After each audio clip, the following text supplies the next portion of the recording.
Nous démarrons tout de suite avec Steph. Bonsoir Steph. Bonsoir. Bonsoir et bienvenue sur Sud Radio. Merci beaucoup. Comment allez-vous? Ça va, bonne journée de travail. Et vous alors? Eh bien écoutez, aussi également. Alors vous nous rejoignez pour nous parler de quel sujet? Alors moi, c'est de ma famille. Oui. Donc pour faire synthétique, je suis un homme transgenre. C'est-à-dire que je suis née femme mais que j'aurais préféré être un homme. Et dans la vie de tous les jours, je renvoie une image masculine à travers mes vêtements, ma façon de parler. D'accord. Mon coming out début 2017 a été très mal vécu par une grande partie de ma famille, notamment à cause du fait qu'il soit religieux, traditionnel.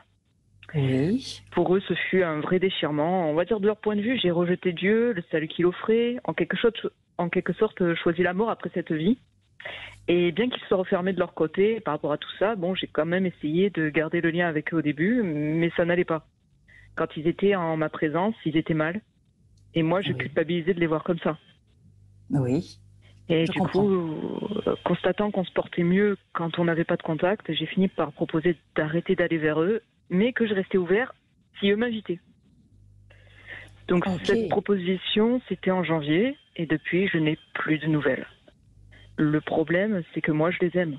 Ce sont des personnes qui sont bonnes, mais qui agissent juste en fonction de leurs croyances et qui ont du mal à accepter qu'un autre mode de vie est possible. Et ça crève un petit peu le cœur de se dire que la prochaine fois que je reverrai ma grand-mère, ça pourrait être à son enterrement, par exemple. Oui, je comprends Steph.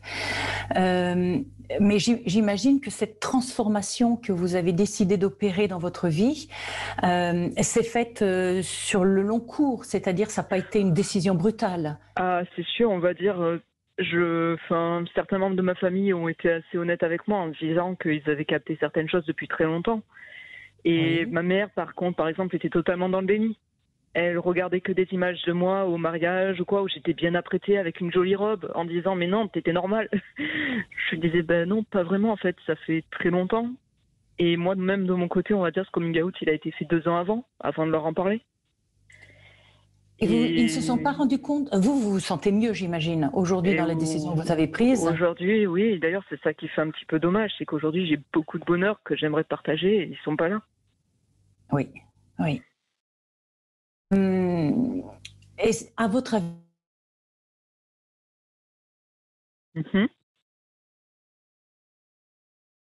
Allô? accepter votre transformation, il y a eu un moment fatidique où c'était trop pour eux? Oui, je pense, parce que, on va dire, ils sont restés dans le déni très longtemps parce que j'ai essayé en fait de les attendre. Durant un temps, pendant 2 ans en fait. J'ai essayé d'attendre qu'ils se fassent à l'idée. Oui. Qu'ils se fassent un petit peu à l'idée de tout ça, qu'ils arrivent à avancer avec moi, je demandais pas forcément leur approbation, mais au moins qu'ils restent à côté de moi. Et il y a l'année dernière, en fin d'année, j'ai fini par me faire enlever la poitrine, chose qui me pesait un petit peu. Et à ce moment-là, on va dire, pour ma mère, ça a été la goutte de trop. Ça a été en fait plus ou moins, je pense, l'affirmation de ce que je voulais devenir. Et ça a été un moment où ça a été très dur entre nous. Et c'est plus ou moins à ce moment-là que j'ai décidé qu'il fallait peut-être arrêter les frais. Je comprends. Steph, j'imagine que entre la petite fille modèle qu'ils rêvaient, avec l'avenir qu'ils imaginaient pour vous, et votre décision de devenir transgenre, j'imagine que vous êtes donc passé par des étapes, probablement l'homosexualité, non? En fait, on va dire de base avec la question justement de la religion, parce que la religion est assez stricte, assez catégorique en ce qui concerne l'homosexualité, mais elle ne l'est pas en ce qui concerne le transgenre, la transsexualité, tout ça. On va dire, j'ai essayé de voir avec eux si, sans parler de relations homosexuelles, parce que j'ai été dans la finance par rapport à tout ce qui était religion, tout ça, pendant plusieurs années. Je veux dire, j'ai commencé ma vie sexuelle très tard. Oui. Et c'est plus ou moins quand j'ai quitté tout ce qui était le côté religieux et les liens avec ma famille. Parce que c'est pas ça qui me pesait plus. Moi, ce qui me pesait vraiment, c'était mon apparence, c'était qui j'étais. Oui, c'est l'image que vous aviez de vous-même, de votre... C'est ça, on va dire. C'était vraiment... Moi, quand je voyais un homme passer dans la rue, je lui en voulais. J'étais jaloux. Et on va dire, moi, ça avait commencé à me ronger. J'étais pas bien de l'image que je renvoyais tous les jours. Et c'était pas un truc... c'est pas un truc qu'en fait, on choisit de devenir. C'est vraiment... C'est là, on a beau essayer de le refouler, mais au bout d'un moment, ça allait plus. Et c'est devenu, on va dire, une évidence. Oui, je comprends. Oui, oui, ça, petit à petit, ça s'est imposé. Mais je pense que vous l'assumez très bien, Steph. Ça se sent dans votre voix. Et finalement, la souffrance vient du fait que vous n'avez plus de relation avec votre famille, qui est quand même le terreau de votre construction. Et c'est peut-être là où il y a la problématique, c'est que alors évidemment, votre famille avait projeté sur vous, leurs espoirs, leurs aspirations, etc. Et ils se sont construits avec l'idée. J'imagine que vous êtes une fratrie, vous n'êtes pas seule. On va dire, de base, je suis seule à mon premier mariage, puis ma mère s'est remariée avec quelqu'un, on était 7 à la maison. Donc, D'accord. voilà. Ok, donc au total, vous êtes 5 enfants, en gros, c'est ça? 7 enfants. 7 enfants, dont des demi-frères, demi-sœurs. C'est ça. Ok. Donc, ce qu'il se passe, je pense, c'est que dans ce type de transformation, ils ont donc projeté sur vous et ils se sont construits aussi, eux, dans la relation qu'ils avaient avec vous. Le fait que vous changiez et que vous changiez, mais alors radicalement, à tout niveau, parce que j'imagine, si vous êtes fait retirer la poitrine, vous avez dû changer votre état civil? Non, parce qu'on va dire aujourd'hui, le système administratif français étant assez compliqué à ce niveau-là, je n'ai pas pu changer grand-chose parce que, par exemple, plus tard, pour tout ce qui est gynécologie ou même si un jour je veux un enfant avec quelqu'un d'autre, il ne peut pas y avoir deux pères biologiques. Donc l'autre parent ne sera pas reconnu. Ah oui, d'accord, d'accord. Voilà. Quel âge vous avez, Steph? Actuellement, j'ai 28 ans. 28 ans, ok.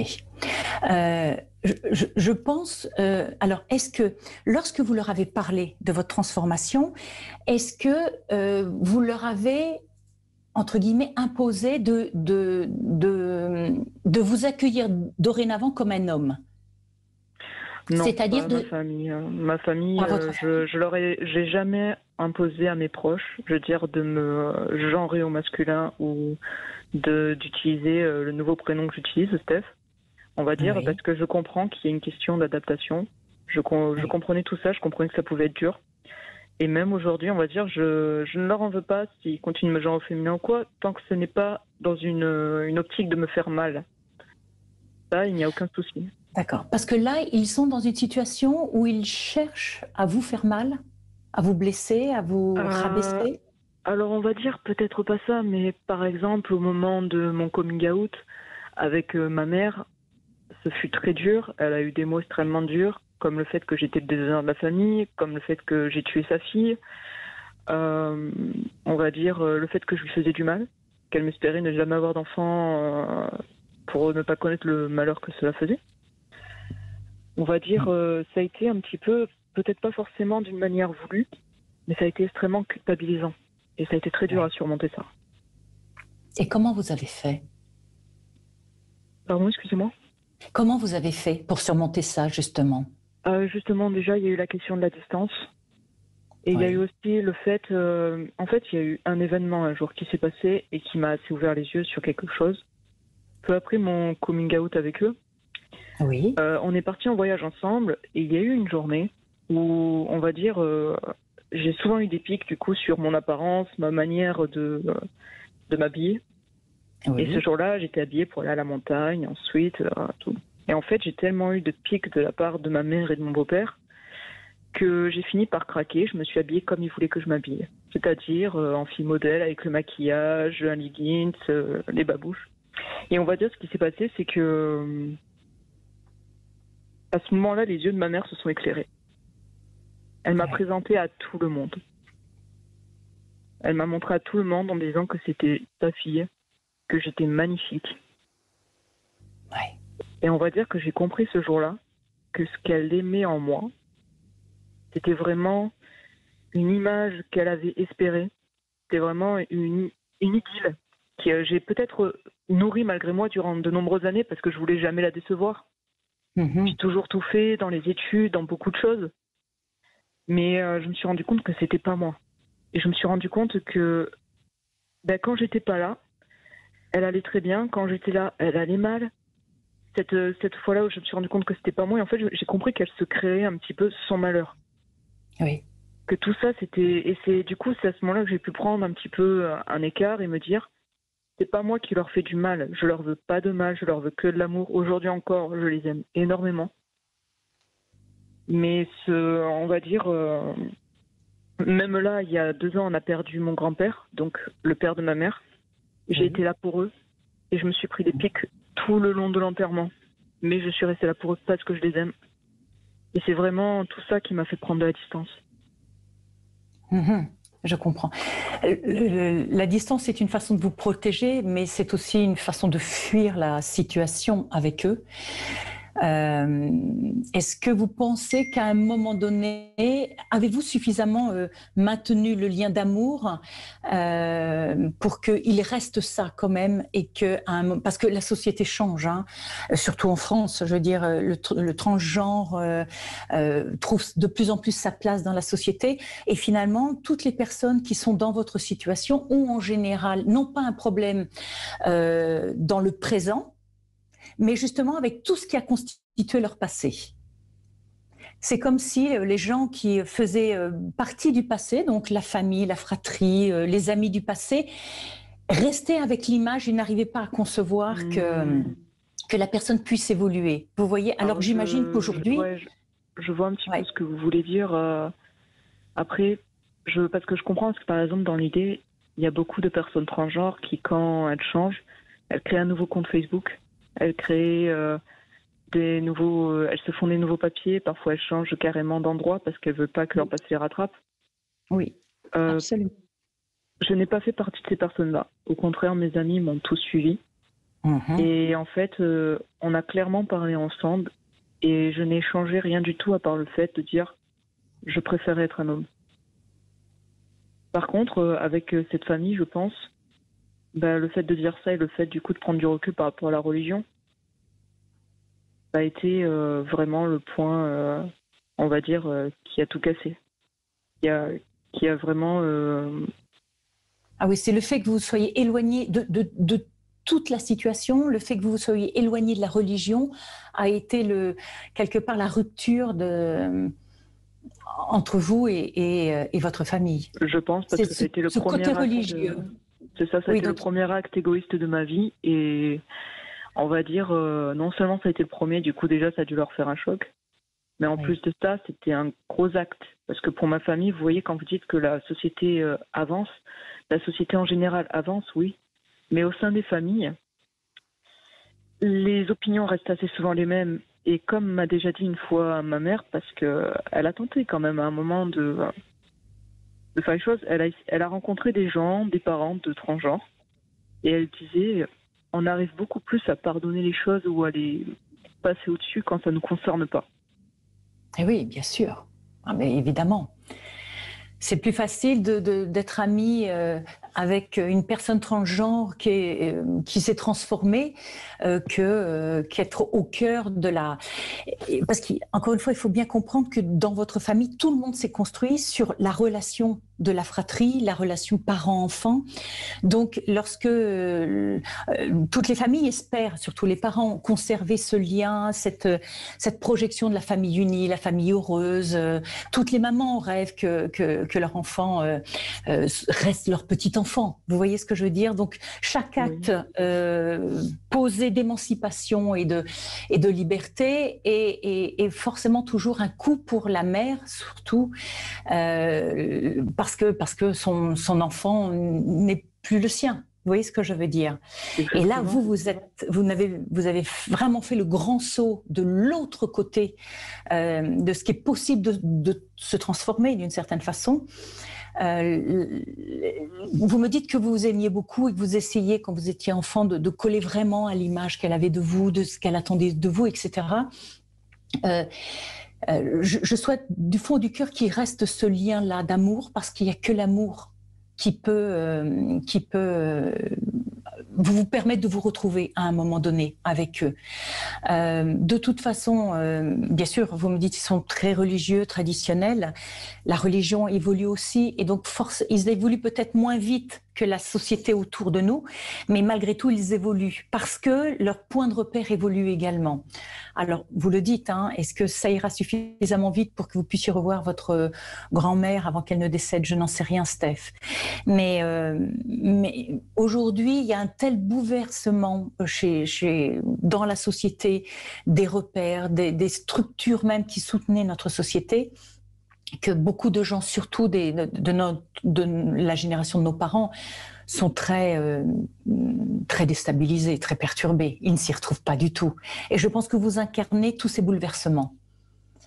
Donc, si votre question, c'est de dire, mais comment renouer le dialogue?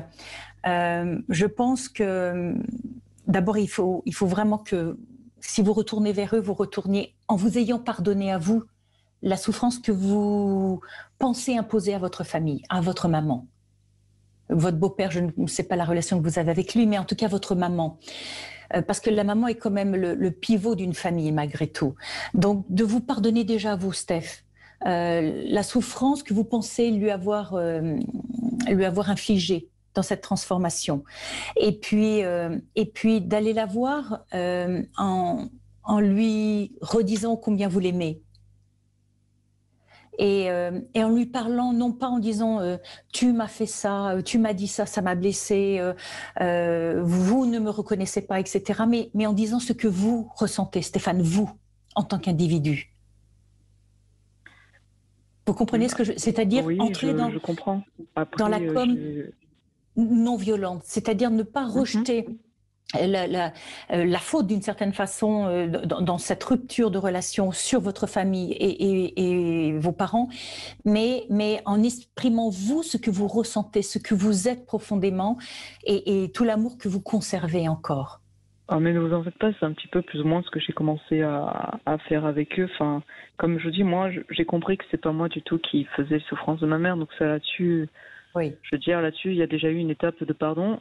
Et aussi, là, au niveau, je ne lui reproche pas tout ce qui se passe. C'est quelqu'un qui est, on va dire, qui est assez admirable dans le fait d'arriver à être aussi droite dans ses principes, au point d'en arriver à passer au-delà de certains liens du sang. Je veux dire, c'est une personne qui vit sa vie d'une certaine manière et je ne lui en veux pas du tout là-dessus. Je lui ai laissé, comme je vous l'ai dit au tout début, la porte ouverte en lui disant, voilà, aujourd'hui, c'est plus moi qui viens tout le temps, parce qu'avant, j'essayais de venir au moins de week-end par mois, aller essayer d'aller les voir dans la famille, tout ça.